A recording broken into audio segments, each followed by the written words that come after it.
Everyone, welcome to the Christian Rocketeers podcast, where we teach you how to rocket your nonprofit to the next level. I am your host, Shawnee Pinkasek, and today I have my wonderful friend, Sarah Nicole Nadler, with me. Sarah is coming to us from beautiful Kansas, where she recently bought a farm. So, Sarah, what brought you to go from city life to farm country? Good question. So I've actually been a farm girl my whole life. I'm definitely more country than I am city. But when I was in my early 20s, I moved to Los Angeles and started working for another nonprofit. And at that time, it was the perfect fit for me. I really loved what I was doing. But the time came when I was like, okay, I'm done with city life. I'm ready to get out in the country again. I grew up in Colorado in the mountains. So like I said, definitely more country. This is more like going back to my roots than anything else. Come back to your roots. That's awesome. And you have such a beautiful farm that you and Ben have built there.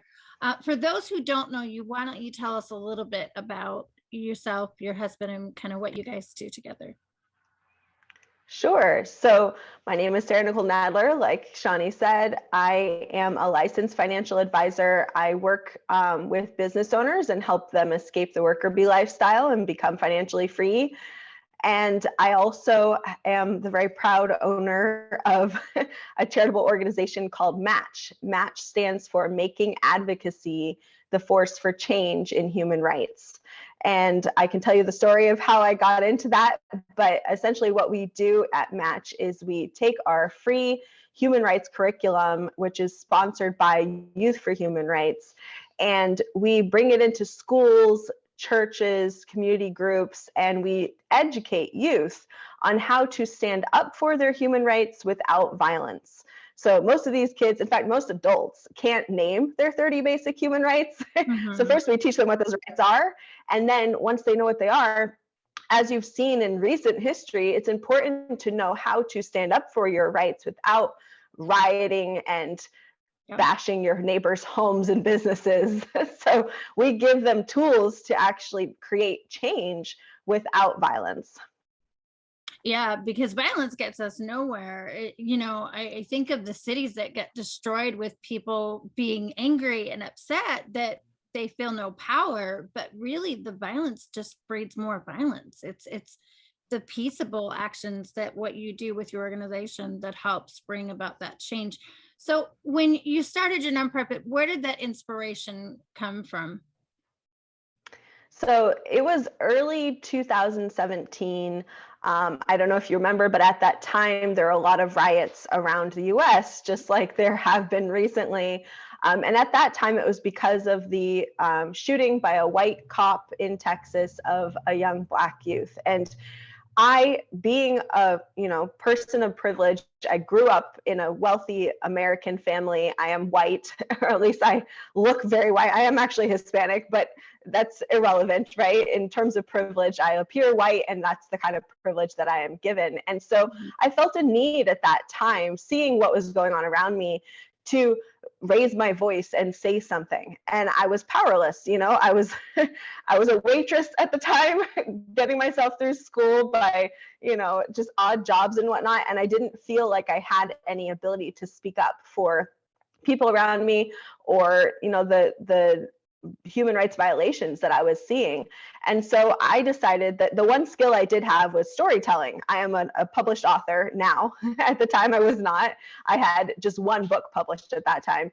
And I decided to write a second book. And it was a book about racism and how unfounded it is. And I wanted to make it a very acceptable book, right? I'm not a person of color, so I didn't want to try to tell the story of a person of color. So instead, I told the story of a young white girl who is kidnapped by space aliens. And along with her, they take a sampling of all of the flavors of human, right? In order to sell these humans, they take one child of every race on human Earth, right? And they take all these children and they go to sell them. And so it's a story about human trafficking, but it's told in a very funny, fun way that kids can kind of enjoy. It is a steampunk fantasy story. And there's an undercurrent throughout the story where we find that, one type of human is not any better or different than another, right? And all of the kids who are taken, despite the fact that they are different colors, they're different ages, they all end up having intrinsic value to, to share, and they band together as a team despite their differences and their various things that they've been taught about each other and how to think about each other. They end up having to come together in order to defeat the space demons, right? These space pirates. And so this was just a fun story that I wrote. I published it in, I think it was early 2018. And I really didn't know if it was going to go anywhere. I thought, this is just my way of doing something, probably a little drop in the bucket, but it's something.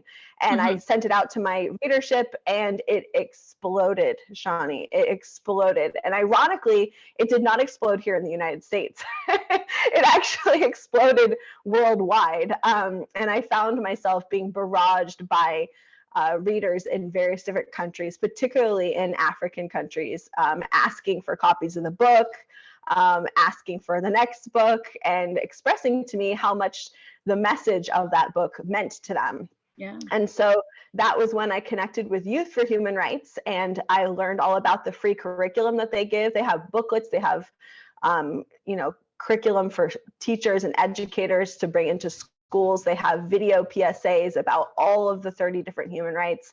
And I was so amazed by their curriculum that I decided to create my own nonprofit to push the message of Space Patrol and Youth for Human Rights using their curriculum. So I would go into schools, and I started out with going into homeless shelters where there were young kids. And I would read to them aloud from my book, and I would dress up, and Ben would come with me, my husband. He would dress up as one of the space pirates, right? And we would bring our space guns and all these things, and we would act it out. And we would talk about the different human rights that were being violated in the book and what the kids do to overcome those violations. So it's really good because, Shawnee, in the book, they start out by trying to use violence to solve the problem, and it doesn't solve the problem. So I think it's a good way to educate kids through storytelling. And it's told in a way that kids can relate with space. I know my kids love space, and obviously Kara and I do as well, because the name. So I mean, people can relate to that. So do you have plans to did you write another sequel to that book? Like, did you write a second one to the Space Pirates, or did you just let that be a standalone? It's funny you say that, because yes, I totally want to write a sequel, and I've been meaning to for years.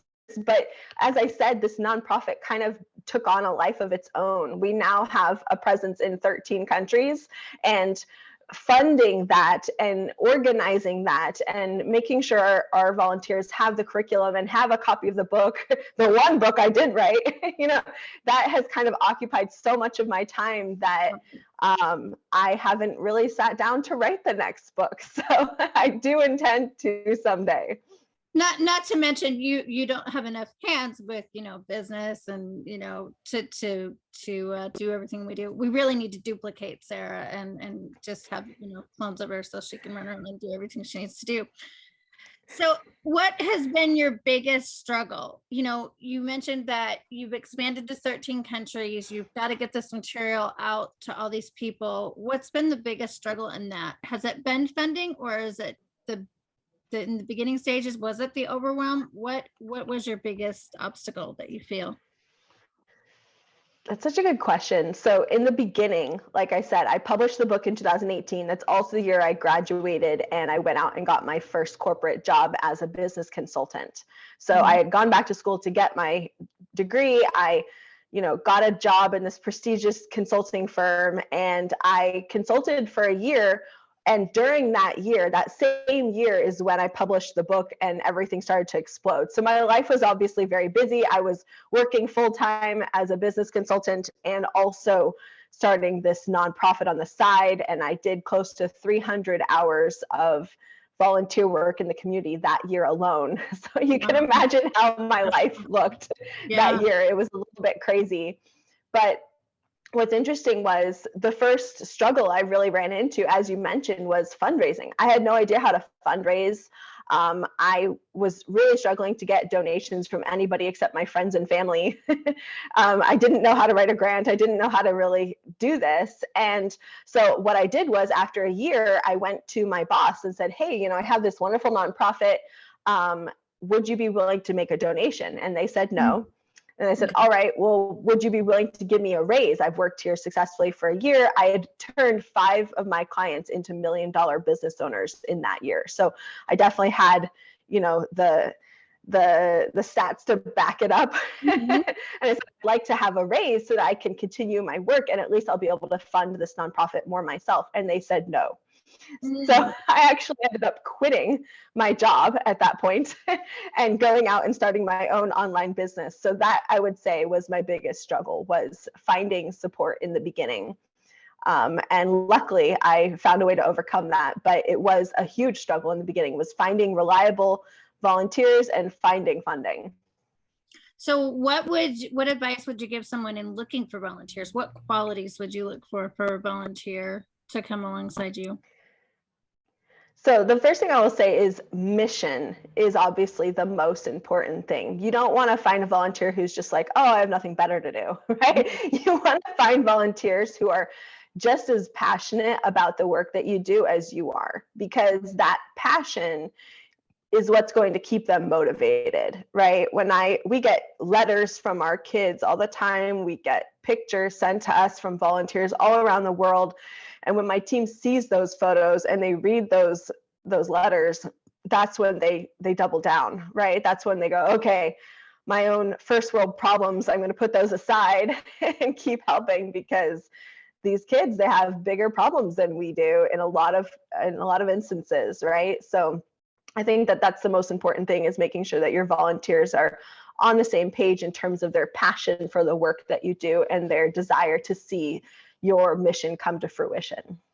Yeah, and seeing that change. I know with us at Mercy's Light, it's seeing the change in the girls and seeing where they come from and then where they are today, and just seeing that light come in their eyes. And like Carrie has said, they look younger when they're with us for a period of time.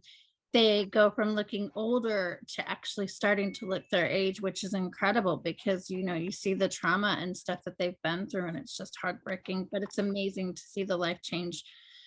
Do you have a story that has stood out to you in your nonprofit journey? Is a story of a child or someone that you've helped that is you keep in front of you as like, this is why I keep going? Yeah, definitely. So one of the first things that I became aware of once I started doing all this work, because you have to remember, right? I grew up very privileged. I was in a fairly wealthy American family. Even my nonprofit work in Los Angeles, I had been exposed to, drug addiction and gangs, but not really the darker parts of that. I was usually meeting people who were ready to come out of those situations, and I was helping them get out of them. So when I started this work in Africa, it was the first time I really realized the depth of evil that exists on this planet, right? And really had to confront and face that for the first time. And I remember one of my volunteers in Africa, in Sierra Leone, actually, which is the 5th most impoverished country in the world, he reached out to me saying, hey, we found this girl. She was wandering the streets, trying to sell cornflakes. And we stopped her. She's obviously young enough. She should have been in school. We asked her what was happening, and she said her husband was making her sell cornflakes. This girl was way too young to have a husband. We, asked the further questions and found out that her family had essentially sold her to a much older man because they couldn't afford to feed her. And they were, he was sleeping with her, and he was also forcing her to work to earn her way as his wife, right? So at that point, we actually started a new program inside of Match, and it's called Girls Be Girls, Not Mothers. And this program is meant to focus on your human right, which is the right to education. So we find girls who've been either sold to older husbands or just simply forced into, sometimes it's blackmail, sometimes it's just coercion. I mean, they are children, right? It's fairly easy to coerce a child. Yeah. And they're, forced into these arranged marriages with men who are sometimes as much as 5 times as old as they are, Mm-hmm. right? And we find these kids, and we convince the husband that we will pay them if they will allow separation, right? They're not allowed to live in the home anymore. They get the girl out of the home and get her back in school. And as long as she remains in school, remains separated from her husband, and remains unpregnant, right? She's not sleeping with him, then Mm-hmm. the husband gets paid. Unfortunately, paying them is often the only way to get them out of that situation, because it is legal to be Yeah. married to a child bride in those countries. So what he's doing is not illegal, and the best we can do is essentially bribe them to stop being evil. So it's a horrible situation, but what I'm really proud of is that very first girl who we found wandering the streets selling cornflakes is now in her what they call secondary school, which is a bit like high school here in the US. And she is on a fast track to become a nurse. She is very happy. She has no children as of yet. She is technically married to the man, but they are estranged at this point. She's, built up her own emotional defenses against the situation she's in, and she's very excited to be going to university in a Mm-hmm. couple of years and becoming a nurse. That's awesome. And that incredible life change. And for us over here, it's hard to imagine that. But for them, that's customary. And I know you seek to change that, and we seek to change that as well. All right, guys, we're going to take a quick commercial break. We're going to tell you a little bit about the work that we do in Kenya through Mercy's Light Family. Stay tuned. Why become a sponsor at Mercy's Light Family? Sponsors at Mercy's Light Family are ending sex trafficking. They are healing girls physically, emotionally, spiritually, and financially to put them back on their feet in just 3 short years for themselves and their babies to be self-sustaining. That's what you get at Mercy's Light Family sponsorship. In addition to that, you get a prayer card with the story of your girl or your baby, so you can pray over them. You get behind the scenes access to be able to see day-to-day life in Kenya and what life is like for the girls at the house and how they're developing. You get that and so much more. Join us in sponsorship today.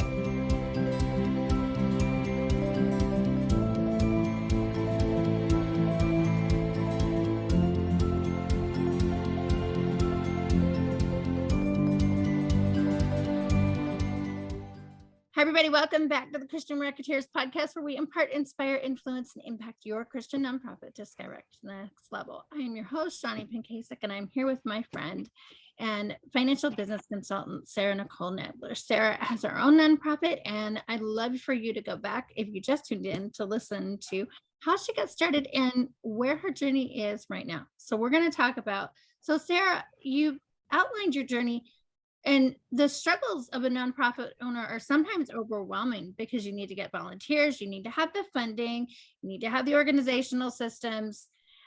People get overwhelmed with the idea of IRS paperwork. I mean, I have people come to me all the time. Do you know how to do my IRS paperwork?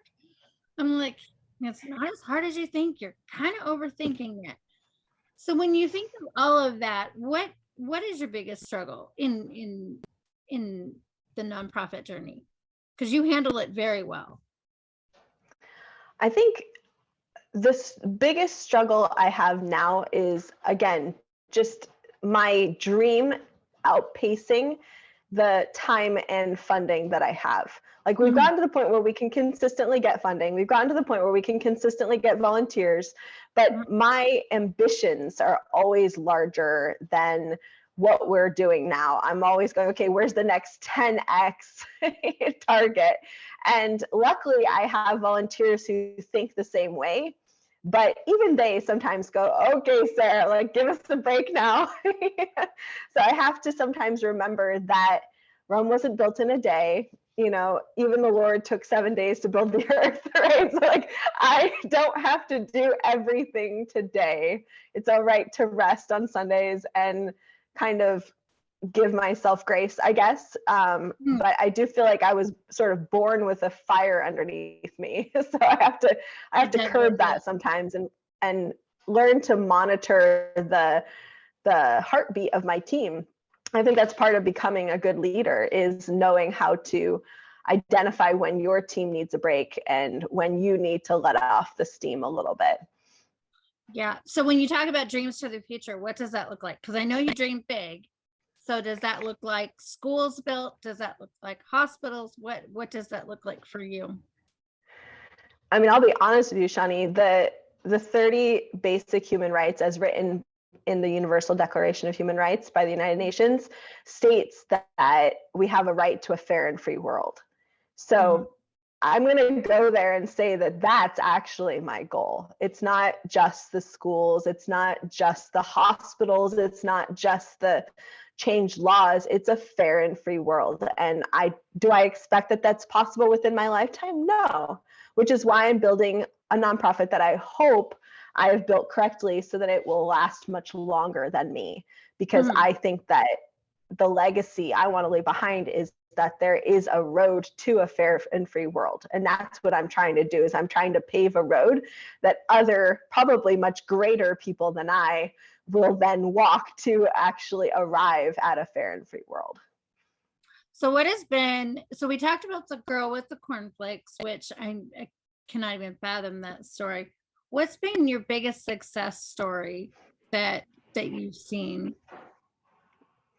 So I think I want to talk about one of my volunteers as one of my greatest success stories. So I connected with Thomas Fadday in late 2018.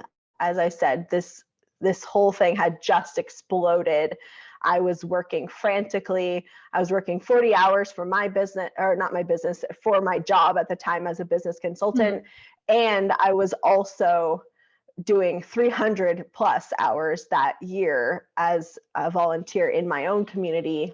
And one day I pressed play on an ad to promote our nonprofit work. And it accidentally, instead of having the audience be Portland, Oregon, I accidentally pressed go on an ad that was worldwide. And suddenly, yeah. Have you really? Yeah. I thought at first, like, oh man, what a waste of my ad budget, right? But ironically, it ended up being the greatest mistake I have ever made in my life. And I'm sure that someone meant it to be that way. But he definitely, I think, moved my finger that day. But what was interesting was I began to be flooded by messages from, as I said, people all around the world who were grabbing a copy of my book online, reading it digitally, and going, yes, my kids need this, my school needs this, my college needs this, right? Like all around the world. And I was overwhelmed by it, honestly. And one person reached out to me, and that was Thomas Fadday. He is an award-winning movie director and comedian in his country. He had a YouTube channel at the time. And I went to watch this YouTube channel. It was in another language. I can't speak the language of Sierra Leone. And I was struck by how powerful of a person it takes to start a comedy channel in the 5th most impoverished country in the world, right? Like when you're living in that abject of poverty, what is there to laugh about? Like just think about that for a second. Like I can go to a comedy show because my life is comfortable, and I can laugh because I live a life of ease in a lot of ways, right? Not to say I don't have my own problems, but they are first world problems. And here's a guy who, despite being a famous actor and movie director in his country, was still homeless most of the time, right? He still lived in poverty a lot of the time, and yet he was laughing, and he was making hundreds of thousands of other people laugh. And I went, wow, I want that guy. I want to connect with him. And so we did. We ended up connecting up, and as a result of our work together, because of the reputation he has in his country and also throughout West Africa, his movies are well known. Because of his name, we were able to explode across West Africa. and just get our booklets into the hands of tens of thousands of kids within a very short time. And so we've consistently done tens of thousands of booklets into hands every year since then. And Thomas is actually coming in about a week to the US for the first time to visit us here on the farm. And he'll be staying for a month, and we're going to tour around Kansas City together. So that is, I think, one of my greatest successes, is having made a friend who I know will be a friend forever. Yeah, and Thomas is pretty incredible. We got to meet him briefly on the webinar that we did with Sarah. So with Thomas coming, what does that look like? Are you going to talk about plans for the future? I can imagine his reaction when he first gets to the US, because being very much different. But I also want to say, laughter is good medicine, and the fact that he has so much joy in the midst of all of that says a lot, because it's not easy to have joy in the midst of that much heartache. And wouldn't you agree that speaks volumes for who he is as a person, and just how he's able to make the best of impossible situations? Absolutely. I mean, honestly, he has become my problem solver on the ground. He runs all of our West Africa chapters by himself, right? He has a team that he is who volunteer for him, but he really is my go-to guy for everything on the ground. And I don't think a fraction of what we've accomplished would have been possible without him. He is really the man who I want to put on the face of everything we do, because I think too often I get the accolades for things that he has done. So I'm constantly, he and I, we have this joke going back and forth where he's like, Sarah, I'm so, impressed by the Nadlers and what you guys do. And I'm like, Thomas, what are you talking about? Nothing we do would be possible without you. So I'm excited, because this visit for him, obviously we're paying to have him come out here. He's going to stay with us in our home. Part of it is just an acknowledgement of everything he's done. I want him to take a month off and really enjoy being here. He has expressed how terrified he is of how cold it is in Kansas. So we're going to prove to him that snow doesn't hurt him. and we're just going to have a really good time. And then, yes, there will definitely be planning sessions for the next 10 years. What are we going to accomplish? Where do we want to go from here? And really just trying to make sure that I have a clear picture of what is needed on the ground for him, and he has a better picture of what we're doing on this end. Because one thing we have consistently struggled with is finding volunteers here in the US who are as dedicated as the volunteers we have in Africa. And I know that partly that is because Americans are quite comfortable, a lot of them, right? And so it's easy to say that we don't have time to volunteer. But of course, that's not true. And I think that he's a great example of what can be done with very, very little time and very, very little money. And so I'm hoping that we have a few public speaking engagements lined up for him while he's here. And he's very excited to kind of try to help us get a Kansas City chapter to be even a fraction as productive as what we have in Sierra Leone. So when you talk about appreciation for volunteers, what does that look like? How can a starting nonprofit owner show appreciation besides a thank you to your volunteers? Because your volunteers really are the backbone of what you do. They keep you going when you don't have the energy to. Yeah, I will say I have found I've learned so much about leadership through my nonprofit. One thing that I used to believe was that just like giving someone a shout out or giving them a public acknowledgement was enough. And then I started to notice that several of my volunteers are complete introverts and they despise being called out in front of everyone. And so I will say that I think the greatest advice I could give to a new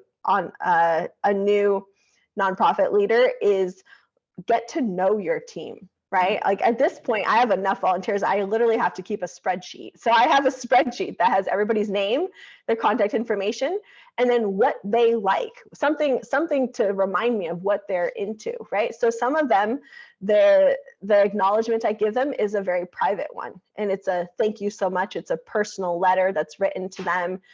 Sometimes, especially for my volunteers in Africa, they love being shouted out in front of everyone. They think that they're famous in the US if I say something about them, right? So to them, that's like the biggest deal. And so I'll record a video of me mentioning their name, and I'll post it on my Facebook page, and I'll, say what they got done. And then I'll say, thank you so much for what you're doing. We're all behind you, that kind of messaging. And I'll tag them on Facebook, and they just go wild for that, right? So it's getting to know each individual volunteer and what they want. And one thing I will say I've learned is that you cannot have more than 7 direct juniors, right? I have thousands of volunteers, but not all of them report directly to me. I only have about 4 or 5 who report directly to me.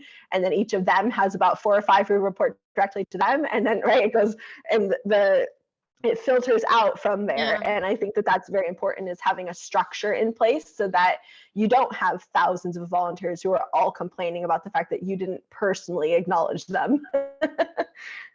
Yeah, well, because as your nonprofit goes, that gets, even more overwhelming, and you cannot be the point person for every volunteer. That's why having people to help you is so key, and having those systems in place is also very key, like Sarah said. So you've got someone who's going to start a nonprofit. What's your biggest piece of advice from the journey you've been on?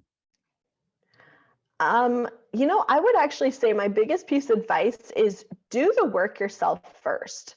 Like, actually get some results in the mission that you're trying to accomplish, and do that first, because that will, 1, prove to you it can be done by anyone, right? And it will, 2, it will give you the accolades you need to get your volunteers really fired up, right? It's difficult to start a nonprofit where you're like, hey, I have this dream. I've never accomplished anything on this subject, but why don't you give me money and give me your time, and we'll see if we can do it.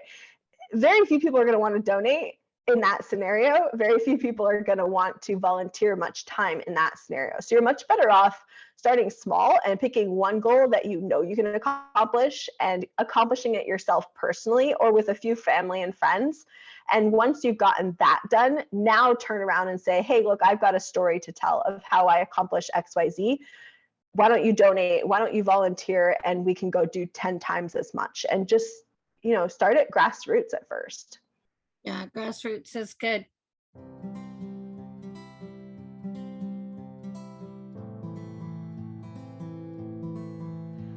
I left my legal career to pursue a higher calling. What changes are you willing to make?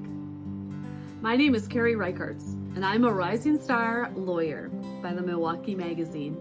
And I left my rising legal career to make a difference in the world of girls in Kenya. The women I met forever changed my life.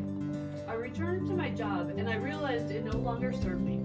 I knew he had something bigger in store for me. I was called to serve others. So I left my law to begin my own business. I founded 2 nonprofits, Operation Give Hope and Infinitely More Life. I also began teaching women who are overwhelmed trying to start and grow their nonprofit, ministry to thrive. My first nonprofit, Operation Give Hope, tackles systematic spiritual, emotional, and financial poverty, afflicting young mothers in Mombasa, Kenya, and helps sex trafficking victims heal. My second nonprofit, Infinitely More Life, operates globally and helps people recognize and reconcile life traumas by working with Christ. I have assisted hundreds in starting their own domestic and international nonprofits. Are you ready to leave behind the fear and doubt holding you back from starting the nonprofit God has called you to? Join the 8-week Christian Rocketeer Nonprofit Startup Certification. Remember, you are not leaving a career or a comfortable life. You are gaining purpose, passion, mission, and you will be changing the world.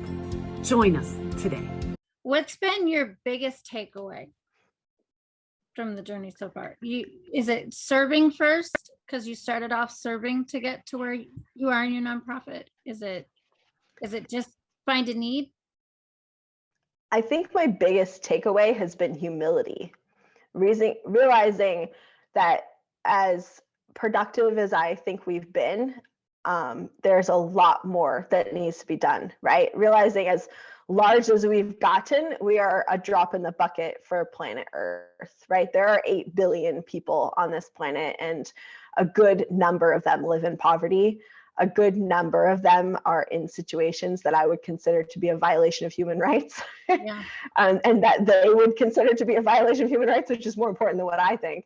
And I think humility is really the thing that I've learned the most, has been my biggest takeaway, is to stay humble. And I might talk about myself, I might talk about what we've accomplished, but I only talk about it because it allows us to do more work of that nature. It's not about me, and it never has been, and I don't think it ever will be. You know, I'm not out to win awards. If our nonprofit wins awards, it's only because of the work that my volunteers have done and the funding that our sponsors have given us, right? And I think that if you can accomplish this much without becoming egocentric, that I think you're doing okay. Yeah, yeah. And keeping that in check too, that humility is so key, because it's not you. It's God working through you that helps you be able to do the work that He's called you to do. And when you see that, that's even bigger. So, all right. Well, where can people connect with? I know we can connect with you at your website. So that is sarahnicolenadler.com. But nonprofit wise, where can they connect to donate? I have found that when I put my face on my nonprofit, it does get more interest, only because people know I'm a real person, right? Mhm. So our website is still actually on my website. It's Okay. sarahnicolenadler.com/help. So if you go to sarahnicolenadler.com/help, you can learn about Match, you can learn about the programs we have and the opportunities to volunteer and the opportunities to give.